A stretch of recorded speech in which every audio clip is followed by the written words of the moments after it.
The loudest voice in an HOA meeting isn't always the one that represents the neighborhood. It's often just the one that's never been challenged. I didn't understand how true those words were until the night a simple playground proposal divided our entire community. My name is Daniel Brooks, and I've lived in Maple Grove Estates for almost 8 years. It's the kind of suburban neighborhood where children learn to ride bicycles on quiet sidewalks, neighbors wave while collecting their mail, and Friday evenings smell like charcoal grills and freshly cut grass. From the outside, everything looked exactly the way people imagine the perfect American neighborhood should look. But appearances have a way of hiding the conversations that never happen. The HOA clubhouse buzzed with quiet chatter as residents found their seats for the monthly board meeting. Coffee brewed near the entrance, folding chairs scraped softly across the polished floor, and stacks of printed agendas waited neatly on every table. I took my usual seat near the middle of the room, nodding at familiar faces. Across the aisle, young parents balanced restless toddlers on their laps while older residents discussed landscaping projects and holiday decorations. It felt like every other meeting we'd ever had. Routine, predictable, almost forgettable, until the playground proposal reached the agenda. The board president introduced it with a brief explanation. Several families had submitted a request to convert an unused grassy corner near the walking trail into a small neighborhood playground. Nothing extravagant, just swings, a climbing structure, 2 benches, and safety mulch. Funding would come from a reserve already designated for community improvements, meaning there would be no special assessment and no increase in HOA dues. Before anyone else could respond, Patricia Morgan slowly stood from the front row. She adjusted the sleeve of her tailored cardigan, folded her hands together, and smiled politely before speaking. "This neighborhood has been peaceful for years," she began, her voice calm but deliberate. "A playground will bring constant noise, attract people from outside the community, reduce property values, and turn that quiet corner into chaos." The room grew noticeably quieter. She continued listing concern after concern with remarkable confidence, painting vivid pictures of screaming children, overflowing parking spaces, litter, and endless complaints. By the time she finished, the proposal sounded less like a family amenity and more like a threat to everything Maple Grove represented. What surprised me wasn't Patricia's opposition. Every neighborhood has someone willing to object to change. What surprised me was everyone else's silence. I glanced around the clubhouse. Several parents exchanged uncertain looks. One father lowered his eyes toward the agenda in his hands. A young mother gently rocked her sleeping daughter without saying a word. Another couple quietly whispered to each other before falling silent again. They looked uncomfortable, almost as though they wanted to speak, but had already convinced themselves it wouldn't matter. The board president thanked Patricia for her comments and suggested postponing further discussion until the following month's meeting. No vote, no debate, just another delay. Chairs shifted as people gathered their belongings, conversations restarting in cautious whispers. Walking toward the parking lot beneath the glow of the streetlights, I couldn't stop thinking about what I'd just witnessed. Patricia had spoken for nearly 10 minutes. The dozens of parents who would actually use that playground hadn't spoken for even 10 seconds. As I unlocked my truck, I looked back at the dark, empty field beside the walking trail. It wasn't the missing playground that stayed on my mind that night. It was the silence surrounding it. And for the first time, I found myself wondering whether the neighborhood truly agreed with Patricia, or whether the people who disagreed had simply forgotten that their voices counted too. I couldn't let that silence be the end of the conversation. The next morning, while the neighborhood was still waking up, I walked the trail that curved around the empty field where the playground had been proposed. Dew clung to the grass, birds called from the oak trees, and a father pushed a stroller along the cracked sidewalk while his older son kicked a soccer ball ahead of him. The boy laughed every time the ball rolled too far, but eventually they reached the end of the trail, turned around, and headed home. There was nowhere for him to play except an open patch of grass. The image stayed with me. It wasn't proof of anything, but it reminded me that the discussion at the meeting hadn't been about statistics or property values. It had been about families. That evening I knocked on the door of my next-door neighbors, Emily and Jason Turner. They had 2 young daughters who spent most afternoons drawing chalk pictures on their driveway because there wasn't a nearby playground within walking distance. "Can I ask you something?" I said. "If the HOA actually held a vote tomorrow, Would you support the playground? Emily answered before Jason had a chance to speak. Absolutely. Jason nodded. We thought everyone wanted it. We just figured speaking up wouldn't change anything. That sentence sounded familiar. Over the next several days, I heard versions of it again and again. I stopped to talk with parents walking dogs, families watering flower beds, and neighbors picking up groceries from their trunks. I wasn't campaigning. I wasn't trying to persuade anyone. I asked one simple question. If the proposal came to a fair vote today, how would you vote? Most people didn't hesitate. Nearly every family with children supported it. Several older couples did too, saying they liked the idea of seeing grandchildren enjoy the neighborhood when they visited. A retired teacher told me communities stayed healthier when children had safe places to gather instead of wandering parking lots. By the end of the week, I realized something unexpected. Patricia's opinion wasn't the majority. It was simply the loudest. Wanting more than conversations, I requested copies of recent HOA meeting minutes and reviewed publicly available budget summaries. The Community Improvement Reserve had remained largely untouched for years. The proposed project represented only a portion of that fund, exactly as the board president had explained. There was no hidden assessment, no surprise fee, no financial emergency waiting behind the proposal. The numbers matched the presentation.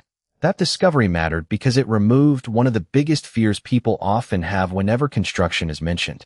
As I organized my notes on the dining room table, patterns began to emerge. Families agreed on far more than they disagreed. They simply assumed someone else would speak for them. Meanwhile, Patricia attended every meeting, voiced every concern, and filled the silence others left behind. Looking back, I realized the neighborhood hadn't been divided at all. Most residents already wanted the same thing. They just hadn't recognized that they were the majority. Sitting beside my growing stack of handwritten notes, survey responses, and printed budget reports, I understood that facts alone wouldn't change anything unless people were willing to stand behind them together. The question was no longer whether our neighborhood wanted a playground. The real question was whether enough neighbors were finally ready to let their own voices be heard. The following Saturday morning, I cleared my dining room table and spread everything across it like pieces of a puzzle. Printed budget summaries sat beside handwritten notes from conversations I'd had throughout the week. A legal pad held names, addresses, and simple check marks beside one question. Would you support a neighborhood playground?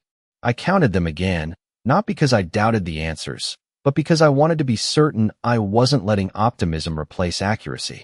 The result never changed. The overwhelming majority supported the idea. What they lacked wasn't agreement. It was organization. I realized that if this proposal returned to another HOA meeting exactly as before, Patricia would simply deliver another polished speech while everyone else quietly listened. The outcome would be another delay, followed by another month of silence. Facts only matter when people are willing to present them together. That afternoon, I created a simple online survey using plain language. No emotional arguments. No criticism of anyone. Just clear questions about the proposed playground, preferred equipment, maintenance, priorities, and whether residents would attend the next meeting. I printed flyers with a QR code and spent the rest of the weekend walking through Maple Grove Estates. The weather was warm enough for children to ride scooters along the sidewalks while parents worked in flower beds or washed their cars. Every conversation felt different from the previous week. Instead of asking people what they thought, I showed them there was finally a way for every opinion to be counted equally. Some completed the survey immediately using their phones. Others invited me onto their porches, offering lemonade while sharing ideas I hadn't considered. One mother suggested adding shaded benches for grandparents. Another father proposed installing a drinking fountain instead of decorative landscaping. A retired engineer carefully explained why recycled rubber safety surfaces lasted longer than traditional mulch. The more I listened, the clearer something became. This project was no longer about a playground. It was becoming a conversation about what kind of neighborhood people wanted to build together. Several parents volunteered to help. Emily Turner offered to organize survey responses into categories. Jason, who worked as a graphic designer, sketched a simple concept showing how the playground could fit naturally into the unused green space without affecting walking paths or nearby homes. Another neighbor with experience in municipal parks researched equipment costs and maintenance schedules, comparing multiple suppliers. Every evening my inbox filled with thoughtful suggestions instead of complaints. The project slowly transformed from an idea into a practical proposal supported by real information. Throughout all of it, I made one rule clear. We would not argue about Patricia. We wouldn't criticize her in neighborhood conversations or respond to rumors. If anyone asked why we were organizing, I answered the same way every time. Every resident deserves to have their opinion counted before a decision is made. That answer seemed to resonate far more than any debate ever could. By the end of the week, our survey had collected far more responses than the attendance at most HOA meetings. Looking over the completed charts, proposed layouts, maintenance estimates, and volunteer commitments, I finally saw something stronger than numbers. I saw neighbors who had stopped assuming someone else would speak for them. As I placed the growing stack of documents into a neatly labeled binder, I couldn't help thinking about the next meeting. Patricia would probably arrive with another carefully prepared speech. This time, however, she wouldn't be addressing a silent room. She would be facing a community that had finally found its voice.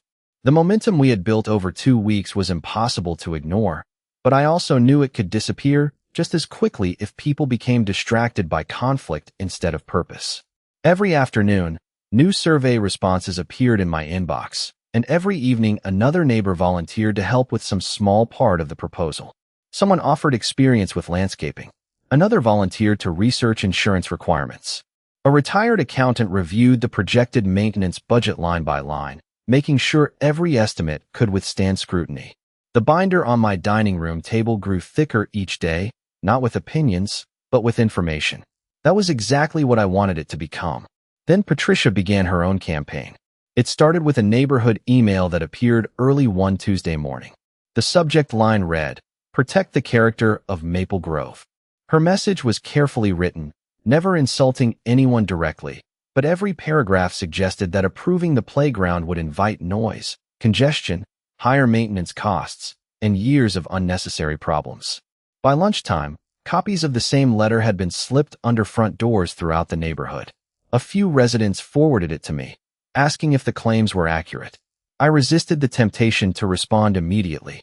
Instead, I spent the evening verifying each concern one by one. Parking? The proposed location already had sufficient street access. Maintenance? The reserve fund covered projected costs with room to spare. Liability? The insurance provider had already confirmed that properly installed equipment fell within. Existing community coverage. Rather than writing an emotional rebuttal, I prepared a simple fact sheet supported by official documents and reliable sources.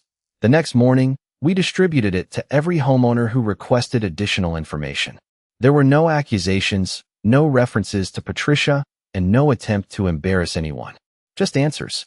The difference in tone became noticeable almost immediately. Conversations on neighborhood sidewalks sounded different now. Instead of repeating rumors, people asked practical questions. Parents discussed shade structures and age-appropriate equipment. Retirees talked about walking paths and benches. Even residents without children began asking whether native trees could be planted around the playground to improve the shared green space. The discussion had shifted from fear to planning. Patricia didn't stop. At the following HOA board work session, she requested additional reviews, questioned whether more studies were necessary, and suggested postponing any vote until all concerns could be fully evaluated. None of her requests were unreasonable on their own. Taken together, however, they created one clear pattern: delay. Every extra month without a decision increased the chance that residents would lose interest. Fortunately, our growing group had prepared for exactly that possibility. Emily kept survey participation climbing by reminding families to complete it. Jason refined the concept drawing into a professional-looking presentation. Volunteers continued gathering written statements from residents willing to speak during the meeting. Nobody complained about Patricia. Nobody mocked her concerns. Instead, every new document quietly strengthened our proposal. One evening I returned to the empty field just before sunset. Golden light stretched across the grass while a cool breeze rustled through the trees. Children chased each other between the walking trail and the open space, inventing games because there was nothing permanent for them to enjoy. Watching them, I realized Patricia and I were telling two completely different stories about the same piece of land. She saw potential problems, the families I had met, Saw possibility. The board would eventually have to choose which vision represented Maple Grove's future. As I closed the binder after adding one final set of survey results, I noticed it no longer belonged to me alone. Every page reflected another neighbor who had decided that staying silent was no longer the best way to protect the community they called home. The night of the HOA meeting arrived with the kind of nervous energy that seemed to settle over the entire neighborhood. Long before sunset, cars began filling the clubhouse parking lot. Through the large front windows, I could already see residents gathering in small groups, coffee cups in hand, quietly discussing what everyone knew would be the most important agenda item in months. I carried the thick binder under one arm and paused for a moment before walking inside. It wasn't the weight of the documents that made me stop. It was the realization that every page represented a neighbor who had decided participation mattered more than silence. The familiar smell of brewed coffee mixed with fresh printer paper greeted me as I entered the clubhouse. Folding chairs had been arranged in additional rows to accommodate the unusually large crowd. Parents sat together near the center of the room, while several longtime residents occupied their usual seats along the walls. Conversations were polite but noticeably restrained. There was anticipation in the air, but not hostility. People weren't arriving to argue. They were arriving because they wanted to be heard. Patricia Morgan was already seated in the front row, a neatly organized folder resting on the table beside her. She greeted several board members with confident smiles before carefully arranging a stack of printed notes in front of her. Looking across the room, she appeared completely composed, as though she expected the evening to unfold exactly as every previous meeting had. I found a seat several rows behind her and placed the binder on my lap. Emily and Jason Turner sat nearby, along with many of the parents who had participated in the survey. They exchanged quiet nods with one another, but no one rehearsed speeches or debated strategy. We had agreed from the beginning that facts would speak louder than personalities. When the board president called the meeting to order, routine business filled the first 20 minutes. Financial reports were approved. Landscaping contracts were renewed. Committee updates came and went. Every few minutes, someone glanced toward the printed agenda where one item remained waiting near the bottom of the page: Community Playground Proposal. Finally, the president looked up and announced, "Our next agenda item concerns the proposed playground improvement project." The room became almost perfectly still. Patricia stood first. Calmly and professionally, she repeated many of the concerns she had raised during the previous meeting. She spoke about preserving neighborhood tranquility, protecting property values, limiting future maintenance obligations, and avoiding unnecessary change. Her presentation was polished, carefully structured, and delivered with complete confidence.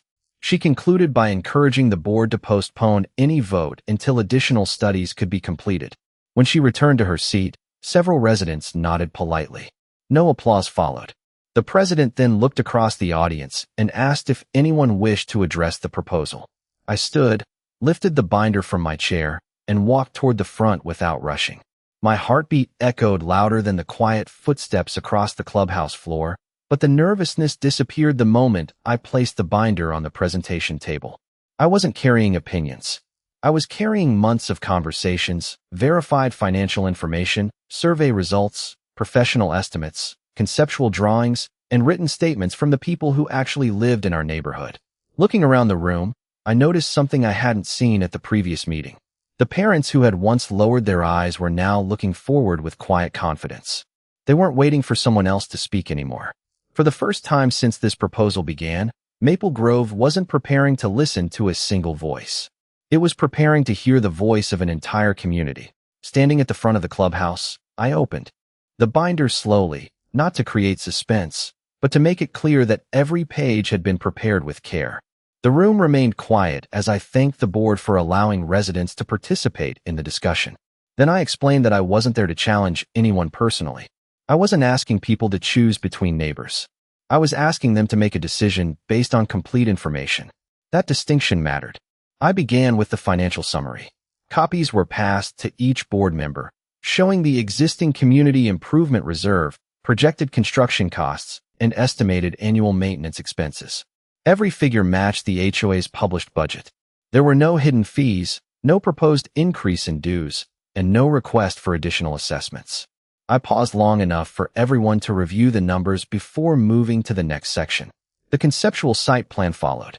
Jason's design illustrated how the playground would fit naturally within the unused green space while preserving the walking trail, mature trees, and open sight lines.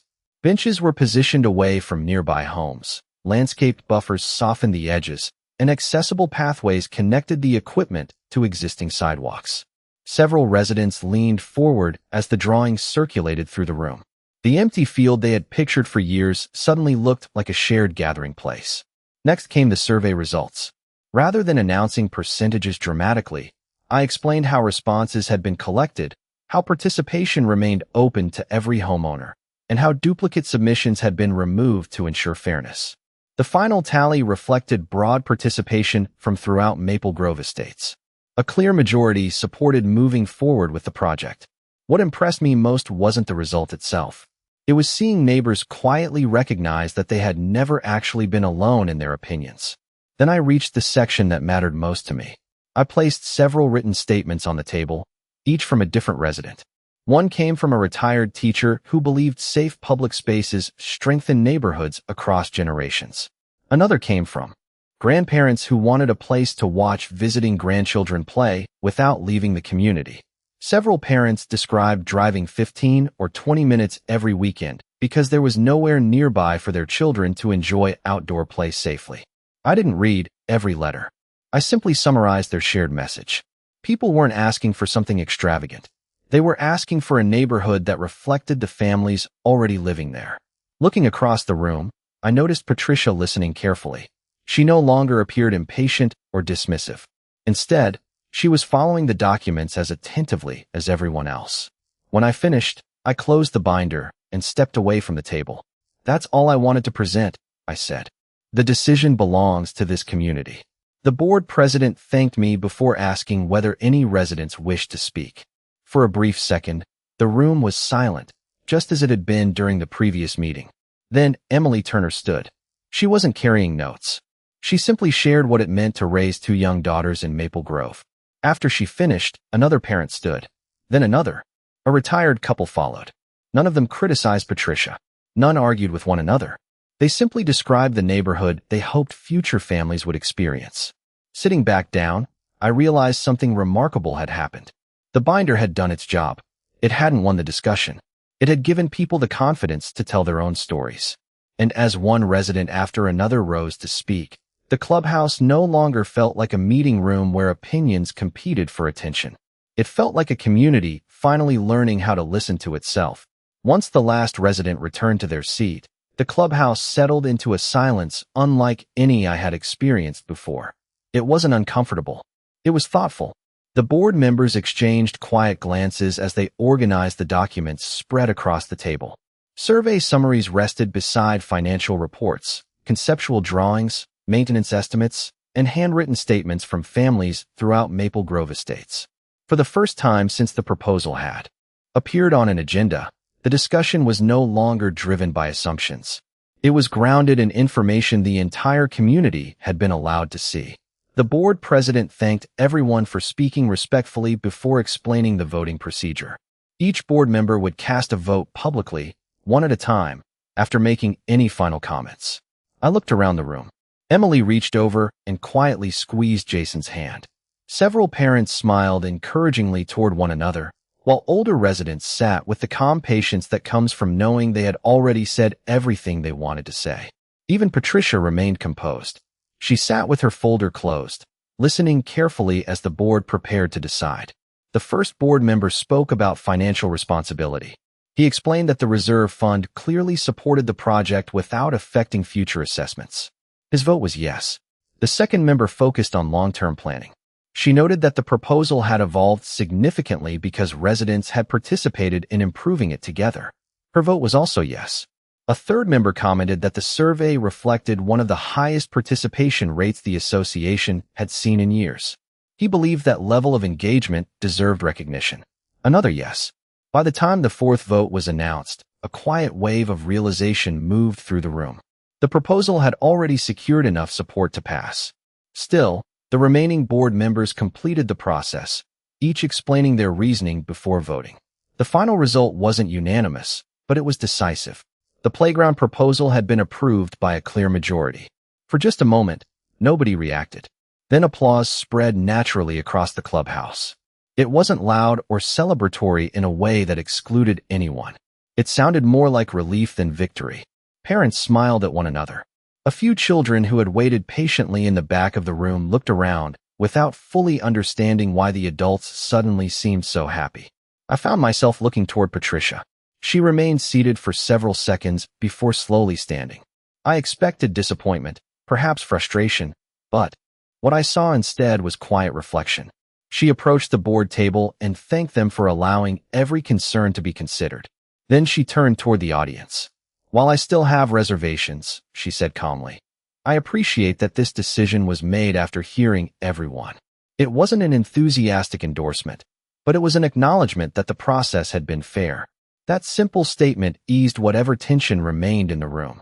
Walking outside afterward, the evening air felt cooler than when I had arrived. Neighbors gathered beneath the parking lot lights, not discussing who had won or lost, but talking about volunteer days, landscaping ideas, and what equipment children might enjoy most. Emily laughed as several parents immediately began planning a community fundraiser to add extra shade structures beyond the original design. Listening to those conversations, I realized the vote itself hadn't been the most important moment of the night.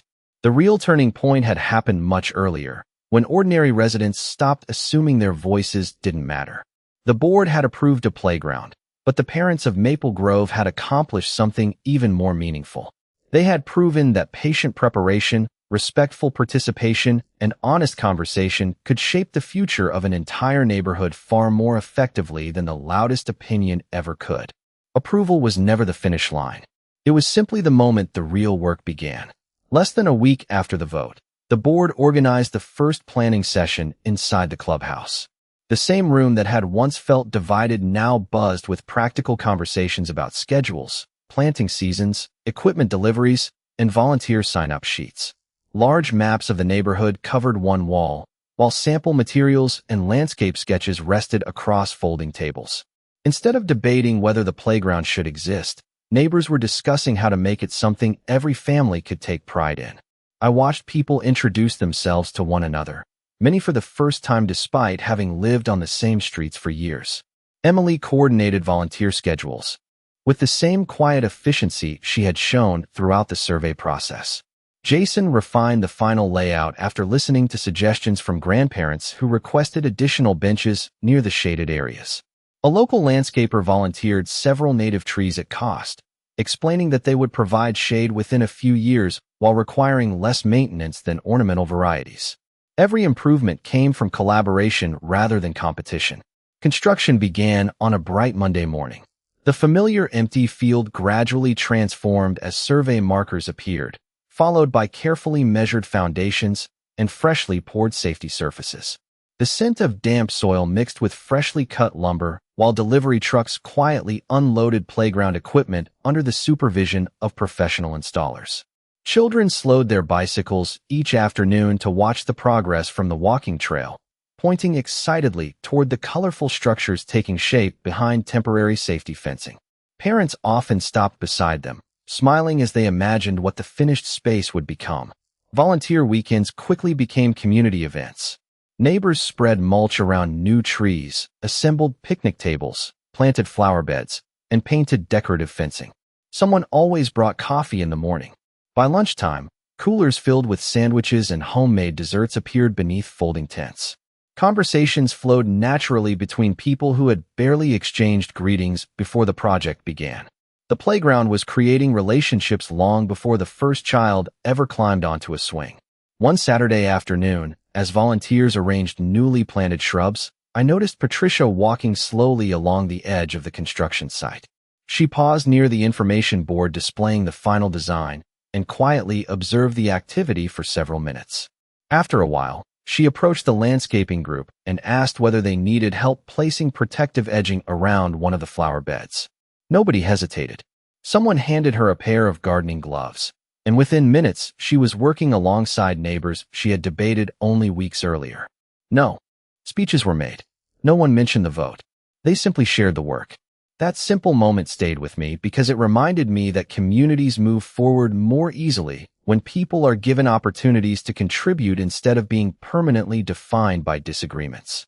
As the final inspections approached, the board announced a neighborhood celebration to officially open the playground. Flyers appeared in mailboxes inviting every resident, regardless of how they had voted, to attend. Reading the announcement, I realized something had quietly changed within Maple Grove. Participation had become normal.